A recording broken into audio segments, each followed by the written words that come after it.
భారతదేశంలో ఇక్కడి బ్యాంకులను మోసం చేసి విదేశాలకు పారిపోయిన వ్యాపారుల గురించి మీకు తెలుసా? అయితే వారి గురించి ఇప్పుడు తెలుసుకుందాం. మెహుల్ చోక్సీ 2018 ప్రారంభంలో పంజాబ్ నేషనల్ బ్యాంక్ లో వేల కోట్ల రూపాయల కుంభకోణం వెలుగులోకి వచ్చిన విషయం తెలిసిందే. ప్రస్తుతం అరెస్ట్ అయిన మెహుల్ చోక్సీ నీరవ్ మోడీ సహా అనేక మందిపై బ్యాంకు ఫిర్యాదు చేసింది.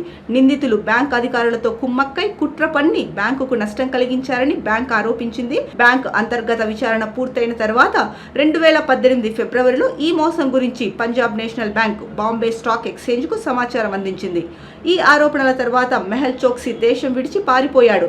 ప్రస్తుతం అతడిని బెల్జియంలో అదుపులోకి తీసుకున్నారు. ఇక Vijay Mallya, Kingfisher owner Vijay Mallya గురించి ప్రత్యేకంగా చెప్పనవసరం లేదు. ఈయన గురించి చాలా మందికి తెలుసు. భారతీయ బ్యాంకులకు 9,000 కోట్ల రూపాయలకు పైగా అప్పు ఉన్నాడు Vijay Mallya. Kingfisher airlines company కోసం బ్యాంకుల నుంచి భారీగా రుణాలు తీసుకుని వాటిని తిరిగి చెల్లించకుండా విదేశాలకు పారిపోయాడు. ఆర్థిక ఇబ్బందుల కారణంగా కింగ్ ఫిషర్ ఎయిర్లైన్స్ కూడా మూతపడింది. 2016 నుంచి లండన్లోనే నివసిస్తున్నారు. విజయ్ మాల్యాను భారత్కు రప్పించేందుకు అక్కడి న్యాయ వ్యవస్థతో భారతదేశం నిరంతరం సంప్రదింపులు జరుపుతూ న్యాయ పోరాటం చేస్తోంది. ఇక నీరవ్ మోదీ, పంజాబ్ నేషనల్ బ్యాంక్ లో జరిగిన వేల కోట్ల రూపాయల స్కామ్ లో నీరవ్ మోడీ కూడా నిందితుడిగా ఉన్నారు. 2018 జనవరిలో నీరవ్ భారత్ నుంచి పరారయ్యారు. లండన్ లోని హోబన్ లో ఉన్న మెట్రో బ్యాంక్ బ్రాంచ్ లో అకౌంట్ ఓపెన్ చేసేందుకు వెళ్ళినప్పుడు 2019 మార్చి 19న నీరవ్ మోడీ అరెస్ట్ అయ్యారు. నీరవ్ మోడీ అప్పగింత కేసు లండన్ లోని వెస్ట్ మినిస్టర్ మెజిస్ట్రేట్ కోర్టులో 2020 మే నుంచి నడుస్తోంది. నీరవ్ మోడీ కుటుంబం తరాలుగా వజ్రాల వ్యాపారంలో ఉంది.